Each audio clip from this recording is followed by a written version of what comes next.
Sir Topham Hatt sat in his office listening to the noise outside.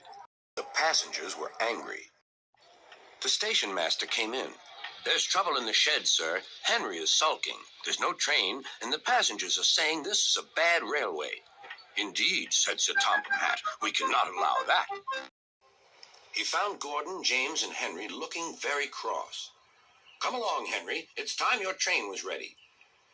"Henry's not going," said Gordon. "We won't shunt like little tank engines. That was Thomas's job. We're important tender engines. You fetch our coaches and we will pull them. Tender engines don't shunt." "We'll see about that," said Sir Topham Hatt. "No engine on my railway is too important for small jobs." And he hurried away to find Edward. The yard has never been the same since Thomas left to run his branch, he thought sadly. Edward was shunting. "Leave those freight cars, please, Edward," said Sir Topham Hatt. "I want you to push coaches for me in the yard." "Thank you, sir. That will be a nice change." "That's a good engine. Off you go, then."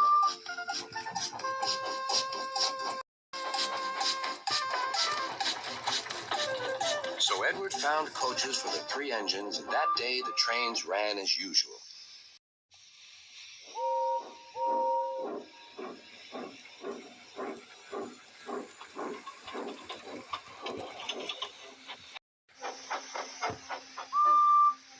But next morning, Edward looked unhappy. Gordon came clanking past, hissing rudely. "Bless me," said Sir Topham Hatt, "what a noise!" "They all hiss me, sir," answered Edward. "They say tender engines don't shunt, and last night they said I have gray wheels. I haven't, have I, sir?" "No, Edward, you have nice blue ones, and I'm proud of you. Tender engines do shunt, but all the same, we do need another tank engine here." He went to a workshop, and they showed him all sorts of engines.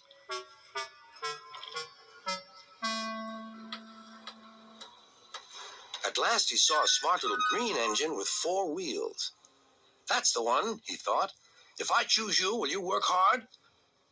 "Oh, sir, yes, sir." "That's a good engine. I'll call you Percy." "Yes, sir. Thank you, sir." Topham Hatt brought Percy back to the yard. "Edward," he called, "here's Percy. Will you show him everything?" Percy soon learned what he had to do, and they had a happy afternoon.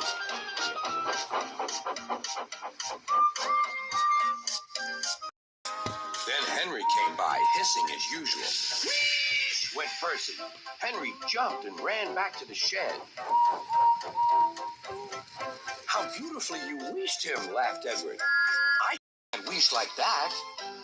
"Oh," said Percy, "that's nothing. You should hear them in the workshop. You have to wheesh loudly to make yourself heard." Next morning, Thomas arrived. "Sir Topham Hatt sent for me. I expect he wants help," he said to Edward. "Shh, shh, here he comes," replied Edward. "Well done, Thomas. You've been quick. Listen, Henry, Gordon, and James are sulking. They say they won't shunt like little tank engines. So I have shut them up, and I want you both to run the line for a while." "Little tank engines indeed," snorted Thomas. "We'll show them. And Percy will help too." "Oh, sir. Yes, sir. Please, sir," said Percy. Edward and Thomas worked the main line, greeting each other as they passed by. Percy puffed along the branch line. Thomas was anxious about Annie and Clarabelle, but both driver and conductor promised to take care of them. There were fewer trains, but the passengers didn't mind. They knew the 3 other engines were having a lesson. Gordon, James, and Henry were cold, lonely, and miserable. They wished now they hadn't been so silly.